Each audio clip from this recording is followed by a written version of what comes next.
The summer air over Willow Creek was warm but quiet, the kind of stillness that only comes before trouble stirs. I had spent the morning on my small pontoon boat, gliding across the lake I'd just purchased.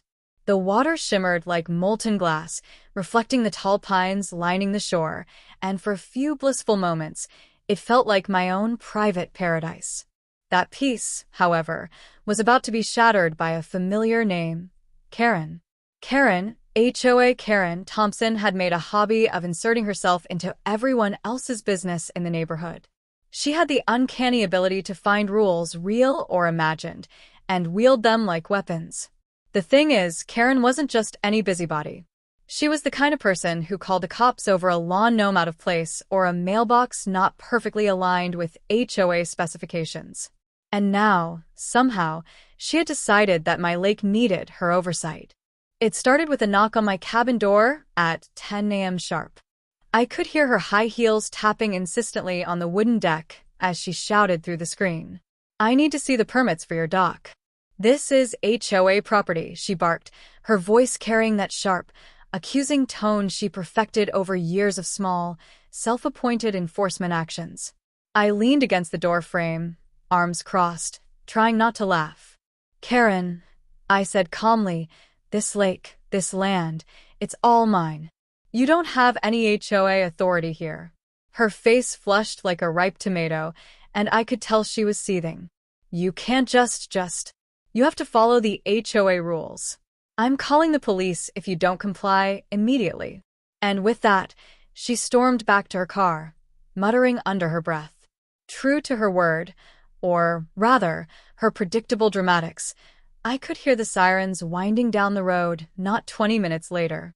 2 uniformed officers appeared at my gate, clipboards in hand, looking slightly confused.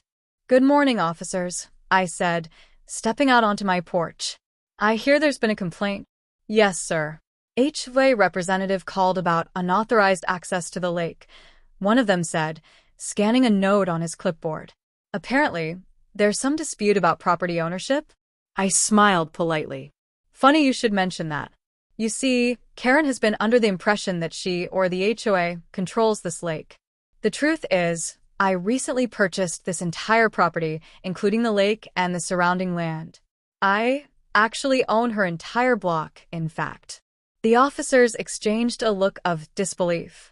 "You own it?" the other one asked. "Yes," I said, trying to keep my voice steady despite the thrill of finally turning the tables. "Every inch. The HOA doesn't own a single thing here. Karen is acting on assumptions, and it looks like she may have been misrepresenting her authority for years." I could see their pens pause mid-scribble. One of them finally cleared his throat. "So, she called the cops over her own property?" "Exactly," I said, allowing a small grin to creep across my face. "I'm happy to show the deeds and paperwork if needed. But until then, I think it's fair to say that the HOA has no jurisdiction over me or my lake." Karen, still parked awkwardly near the gate, was pacing, obviously listening to the conversation. I could see the flush of anger spreading again as she realized her entire narrative was crumbling. She opened her mouth, probably to yell about rules, bylaws, or something about community standards, but the officers were shaking their heads. "Ma'am," one of them said firmly, "we can't enforce private property disputes like this. That's a civil matter. You'll need to take it to court." Her jaw dropped, and I swear for a moment she looked like she might faint. "Not today, Karen. Not today." I turned back to the officers. "Thank you for coming by. I'll make sure everything is in order, but I think this clarifies the situation." They nodded, flipping through the papers I had ready, and within minutes, they drove off. As the last siren faded into the distance, I leaned against the railing and exhaled. The sun had shifted higher in the sky, and the lake reflected the morning light like a mirror. I felt a rush of satisfaction, not just for owning the land, but for finally seeing Karen flustered by something beyond her control. Still, I knew this wasn't over. Karen never quit. The minute she realized she couldn't bully me with HOA rules, she'd find another angle. But for now, I had my lake, my land, and a story that would make any future encounter with HOA Karen all the more entertaining. As I pushed off the dock and drifted back toward the center of the lake, I couldn't help but laugh. Owning the land had its perks, but the best part? Watching the self-proclaimed queen of the HOA finally learn who really held the cards. Karen didn't take her defeat quietly. If anything, she was like a storm building offshore, angry and loud, with zero regard for subtlety. By the following morning, she had mobilized her usual arsenal: phone calls, emails, and a small army of neighbors eager to back her cause. I was sipping coffee on the porch when I saw her brandishing her phone, pacing in front of the gate like a drill sergeant on a mission. She looked as if she had already rehearsed her speech 100 times. "They'll see," I muttered under my breath. HOA Karen always overestimates her influence. Sure enough, by late afternoon, the first sign of her escalation arrived. A lawyer's letter slid under my door. The envelope was thick, intimidating, and smelled faintly of expensive cologne, the classic Karen tactic of trying to look powerful without actually having any leverage. I opened it carefully, scanning the text. The letter accused me of trespassing on HOA-managed property, unauthorized alterations to communal water access, and, my favorite, undermining community standards. It demanded that I remove the dock, cease all use of the lake, and attend a hearing before the HOA board within 10 days. I laughed aloud, drawing curious looks from the local wildlife. This was peak Karen, threatening legal action on property she didn't own. I set the letter aside and called my attorney, who was equally amused. "Let me get this straight," she said, flipping through the deeds I had emailed her. "The HOA has zero ownership here. You own the lake, the surrounding land, and the lots where she lives." "Yes," I replied, still grinning. "And she just sent me a cease and desist anyway." "Classic Karen," my attorney said. "You ignore it, document everything, and let her dig her own hole. If she tries anything more, it's on her." Literally. Meanwhile, Karen had moved to more public tactics. By the weekend, there were signs appearing around the neighborhood: "Stop illegal docks," and "Protect our HOA." They were obviously printed at home, crooked, and fastened to trees with tape that sagged under the sun. I could see the panic in the other residents' eyes as they wondered whether this was some legitimate HOA emergency. I almost felt sorry for them, almost. The funniest part was that Karen had realized she was undermining her own credibility. Every neighbor who read her signs and then saw me sailing on my legally purchased lake knew the truth. She looked ridiculous, like a small child drawing a keep-out line in chalk on a football field. The following Monday, she tried another approach: confrontation. She marched up to the dock with her usual scowl, hands on hips, ready for battle.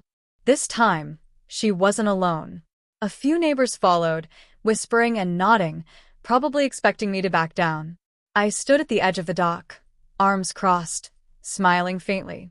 "Good morning, Karen," I said. "What brings the neighborhood watchdog squad to my lake today?" Her face twisted in anger. "You can't do this. You can't just, violate HOA authority. The community." I cut her off. "Karen, I own this property.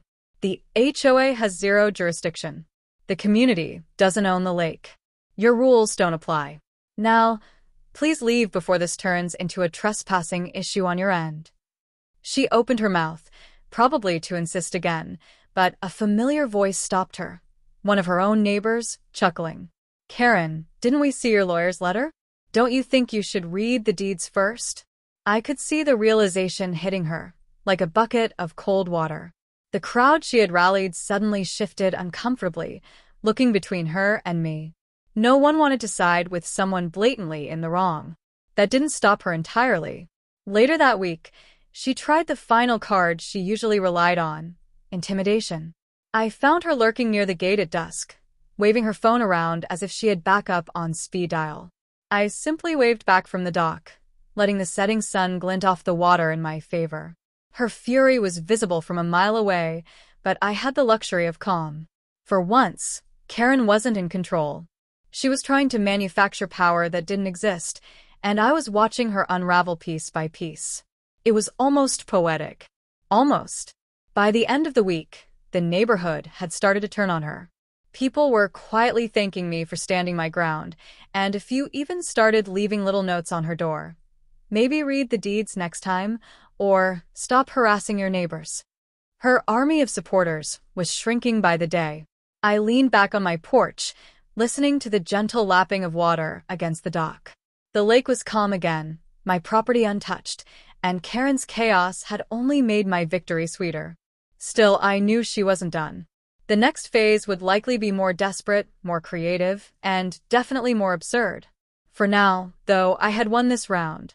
Karen's threats were just noise, her signs meaningless, and her legal letters laughable.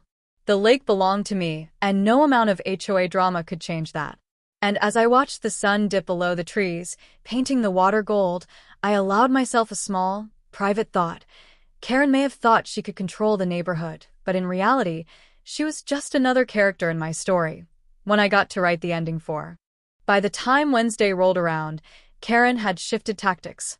She realized that yelling, threatening, and plastering the neighborhood with her "stop illegal docks" signs weren't enough. If she wanted to truly challenge me, she would have to escalate in a way that forced me to respond physically, something dramatic, visible, and ideally humiliating. I found out her plan early that morning when I stepped outside to inspect the dock.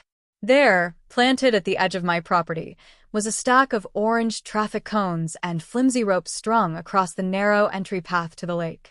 A hastily scribbled cardboard sign read, "Private property, do not enter." I couldn't help but laugh. Karen apparently believed that a few cones and a sign could magically override actual property deeds. I picked up one of the cones and examined it, weighing the cardboard in my hand. This was peak Karen. High drama, zero practicality. Not to be outdone or outmaneuvered, I decided to document everything. Photos, video, timestamps. Every interaction with her little stunts went straight into a folder labeled Karen HOA Madness. Better yet, I sent a few photos anonymously to her neighbors. Within hours, her latest intervention was being shared on the local neighborhood chat with captions like, "HOA Karen tries to blockade legal property again." Of course, Karen didn't stop there.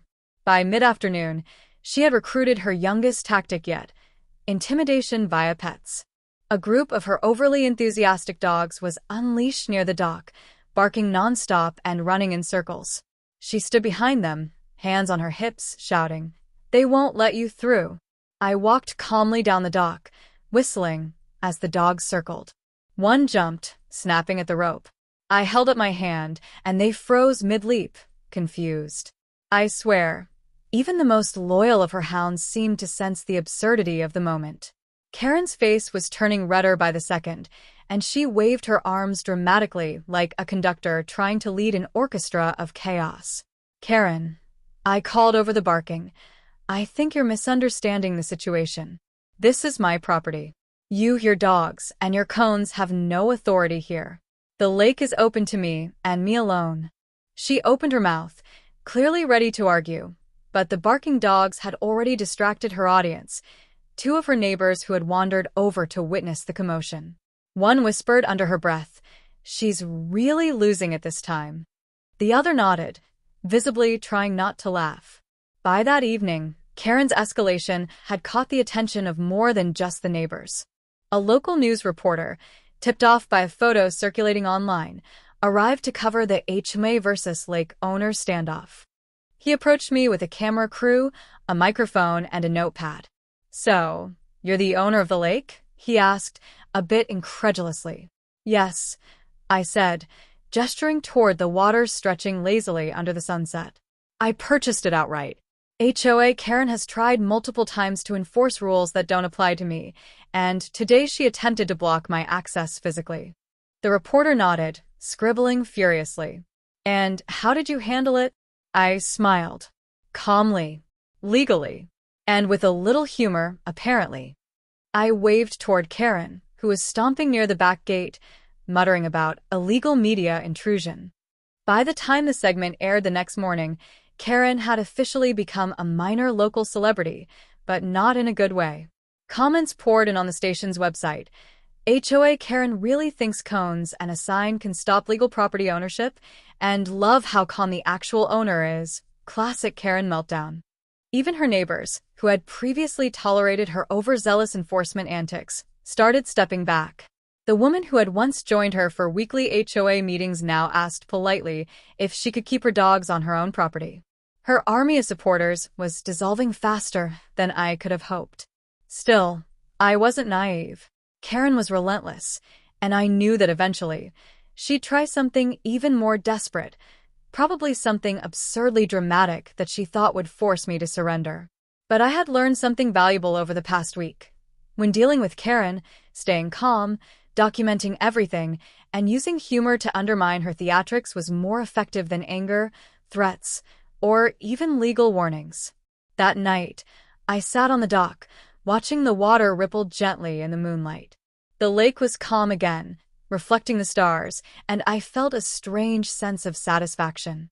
Karen might try again tomorrow, but for now, I had the upper hand. And as I glanced at the orange cones and the soggy cardboard sign floating uselessly in the water, I couldn't help but chuckle.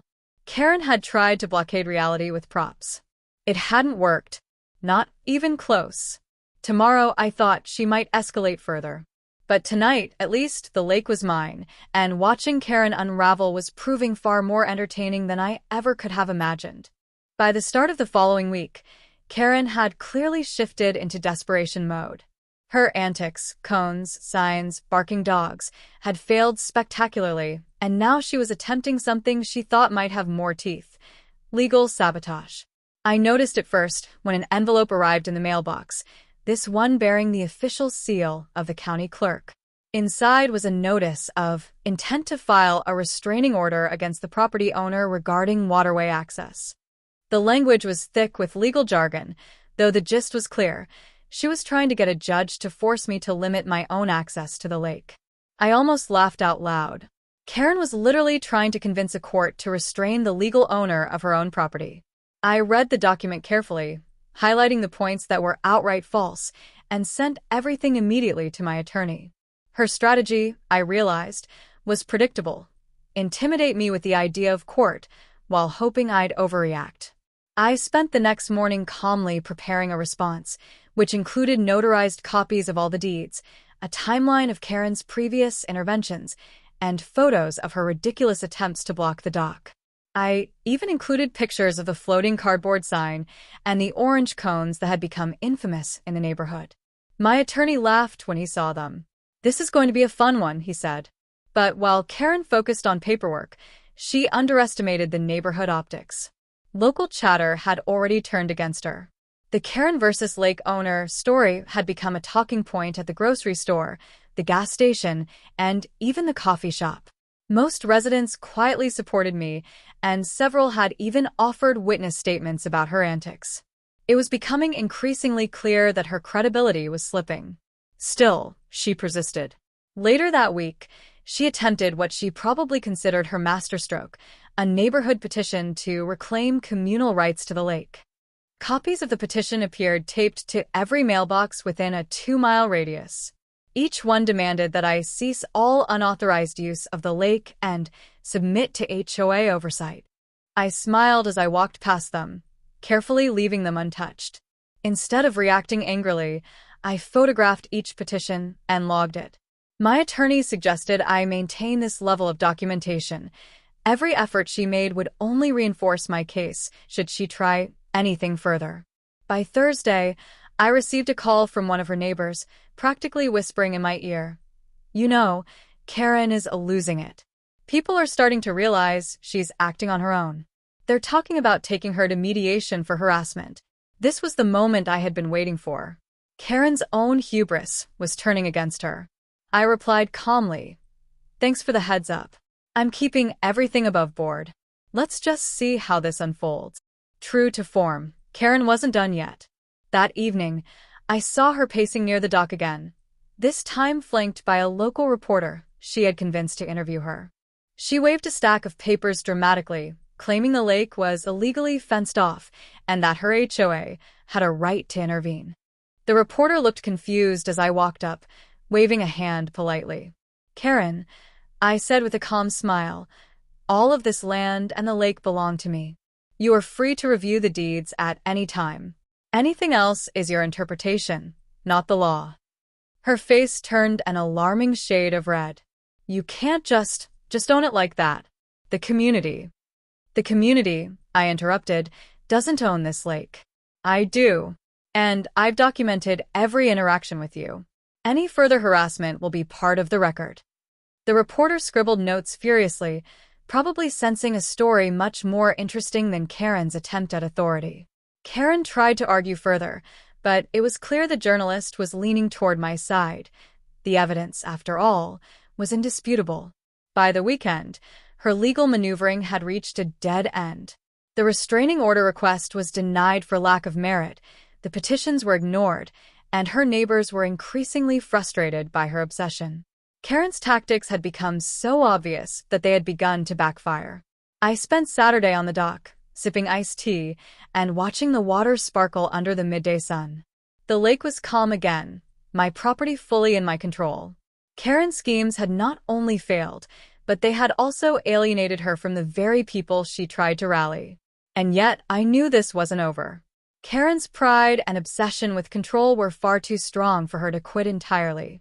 She would likely attempt something even more ridiculous in the days to come, trying to regain her sense of power through legal threats, neighborhood rumors, or more theatrical stunts. For now, though, I had the upper hand. I could enjoy the lake, maintain the peace, and watch Karen unravel on her own. The key, I reminded myself, was to stay calm, keep meticulous records, and never underestimate her flair for the dramatic. As the sun set behind the trees, painting the water in shades of gold and orange, I felt a quiet satisfaction. Karen may continue her antics, but every move she made only reinforced my position as the rightful owner. This lake was mine, and every day it remained peaceful, calm, and under my control was another victory. And as I pushed off the dock, letting the pontoon drift lazily across the water, I allowed myself a small, private smile. Karen might escalate further, but she would always be a step behind, chasing authority that didn't exist. The week after Karen's final barricade attempt was unusually quiet. The lake reflected the morning sun like glass, the birds sang from the treetops, and the gentle lapping of water against the dock sounded almost musical. For the first time in months, I could enjoy the peace of owning the lake without worrying about HOA Karen's next stunt. Word spread quickly through the neighborhood about her last failed attempt. Most of the residents had quietly taken sides, or rather, realized who actually owned the land. Conversations in grocery stores, coffee shops, and even the local gas station had shifted from whispered speculation to outright acknowledgement. The lake, the dock, the surrounding land, all mine. Karen, meanwhile, had become the cautionary tale no one wanted to emulate. One neighbor approached me that morning, waving a freshly brewed coffee. "I just want to say thanks," she said, smiling sheepishly. I wasn't sure at first, but after seeing everything, she's kind of overboard. I laughed lightly. "You're welcome." Honestly, she made it pretty easy to see the truth. Even the local kids started leaving little notes of congratulations near the dock. One read, "Thanks for saving our summer. HOA Karen needs a chill pill." Another, drawn in crayon, had a cartoon of Karen tripping over a sawhorse with the words "epic fail" written beneath it. It was childish, yes, but also oddly satisfying. Karen herself had gone quiet, at least publicly. She was still seen pacing her driveway, muttering under her breath, but without the backing of neighbors, cones, or petitions, her theatrics had no audience. It was as if her authority had evaporated overnight, leaving her powerless. The quiet also gave me a chance to enjoy the perks of ownership. I spent hours on the dock, fishing, reading, or simply watching the water shimmer. The pontoon boat became my daily escape, gliding across the lake while the sun painted everything gold. For the first time, I could appreciate the full scope of my property without the constant shadow of confrontation. And yet, I remained vigilant. Karen's pride and obsession with control suggested she might attempt something new, even if minor. I made sure every interaction, every letter, and even each neighborhood rumor was documented. Not because I expected trouble, but because it was satisfying, and because, honestly, it was fun to have a record of her dramatic attempts to assert imaginary authority. By midweek, the neighborhood seemed to settle into a new rhythm. Conversations shifted away from HOA Karen entirely. People were talking about fishing schedules, weekend barbecues, and boating trips. The lake had become a shared jewel for those who respected boundaries, while Karen faded into irrelevance. It was poetic justice, really. The more she tried to assert control, the less anyone listened. One afternoon, I hosted a small gathering on the dock for a few neighbors who had been supportive from the start. We grilled burgers, laughed, and even watched as the kids paddled their kayaks around the shoreline. At one point, someone joked, "I can't believe she thought cones could stop you." Legendary. Everyone laughed, raising their drinks in agreement. I leaned back, watching the sunset turn the water pink and orange. It struck me how quickly perspective can shift. Just a few weeks ago, Karen had been a looming presence, full of threats, petitions, and dramatics. Now, her influence had dwindled to whispers of her old antics, funny stories, really, rather than real threats. Even her legal attempts seemed forgotten. The restraining order denial and her petitions were still on file, but they had no bearing on daily life. The officers who had visited multiple times were satisfied with the documentation and clear ownership. The lake, the dock, and my property were now untouchable. And as the evening deepened, I realized something important. Karen had never truly had control. It had always been my responsibility to assert it, legally, calmly, and decisively. By staying patient, documenting everything, and maintaining perspective, I had not only protected my property, but also exposed the absurdity of her obsession. By the end of the week, the lake was fully peaceful again.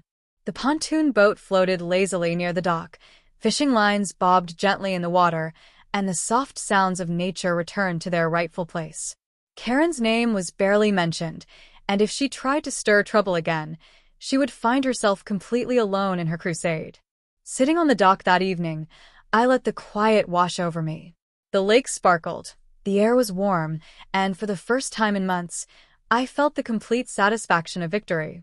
Not through confrontation or drama, but through patience, persistence, and the simple act of knowing your rights and standing firm in them. HOA Karen had tried every trick in her book, but in the end, none worked. The lake was mine, my dock was free, and the neighborhood had learned a subtle but powerful lesson. Authority is not claimed through fear or theatrics. It is established through ownership, knowledge, and resolve. As the last light of sunset faded into twilight, I pushed the pontoon boat gently away from the dock and let it drift across the calm water. The lake was peaceful, my property secure, and Karen's era of chaos had quietly ended. And for the week after Karen's final barricade attempt was unusually quiet. The lake reflected the morning sun like glass, the birds sang from the treetops, and the gentle lapping of water against the dock sounded almost musical. For the first time in months, I could enjoy the peace of owning the lake without worrying about HOA Karen's next stunt. Word spread quickly through the neighborhood about her last failed attempt. Most of the residents had quietly taken sides, or rather, realized who actually owned the land. Conversations in grocery stores, coffee shops, and even the local gas station had shifted from whispered speculation to outright acknowledgement. The lake, the dock, the surrounding land, all mine. Karen, meanwhile, had become the cautionary tale no one wanted to emulate. One neighbor approached me that morning, waving a freshly brewed coffee. "I just want to say thanks," she said, smiling sheepishly. "I wasn't sure at first, but after seeing everything, she's kind of overboard." I laughed lightly. "You're welcome." Honestly, she made it pretty easy to see the truth. Even the local kids started leaving little notes of congratulations near the dock. One read, "Thanks for saving our summer. HOA Karen needs a chill pill."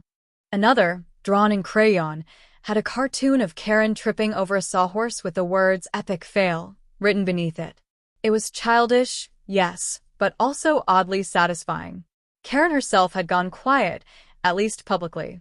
She was still seen pacing her driveway, muttering under her breath, But without the backing of neighbors, cones, or petitions, her theatrics had no audience. It was as if her authority had evaporated overnight, leaving her powerless. The quiet also gave me a chance to enjoy the perks of ownership. I spent hours on the dock, fishing, reading, or simply watching the water shimmer. The pontoon boat became my daily escape, gliding across the lake while the sun painted everything gold. For the first time, I could appreciate the full scope of my property without the constant shadow of confrontation. And yet, I remained vigilant. Karen's pride and obsession with control suggested she might attempt something new, even if minor. I made sure every interaction, every letter, and even each neighborhood rumor was documented. Not because I expected trouble, but because it was satisfying, and because, honestly, it was fun to have a record of her dramatic attempts to assert imaginary authority. By midweek, the neighborhood seemed to settle into a new rhythm. Conversations shifted away from HOA Karen entirely. People were talking about fishing schedules, weekend barbecues, and boating trips. The lake had become a shared jewel for those who respected boundaries, while Karen faded into irrelevance. It was poetic justice, really. The more she tried to assert control, the less anyone listened. One afternoon, I hosted a small gathering on the dock for a few neighbors who had been supportive from the start. We grilled burgers, laughed, and even watched as the kids paddled their kayaks around the shoreline. At one point, someone joked, "I can't believe she thought cones could stop you." Legendary. Everyone laughed, raising their drinks in agreement. I leaned back, watching the sunset turn the water pink and orange. It struck me how quickly perspective can shift. Just a few weeks ago, Karen had been a looming presence, full of threats, petitions, and dramatics. Now, her influence had dwindled to whispers of her old antics, funny stories, really, rather than real threats. Even her legal attempts seemed forgotten. The restraining order denial and her petitions were still on file, but they had no bearing on daily life. The officers who had visited multiple times were satisfied with the documentation and clear ownership. The lake, the dock, and my property were now untouchable. And as the evening deepened, I realized something important. Karen had never truly had control. It had always been my responsibility to assert it, legally, calmly, and decisively. By staying patient, documenting everything, and maintaining perspective, I had not only protected my property, but also exposed the absurdity of her obsession. By the end of the week, the lake was fully peaceful again.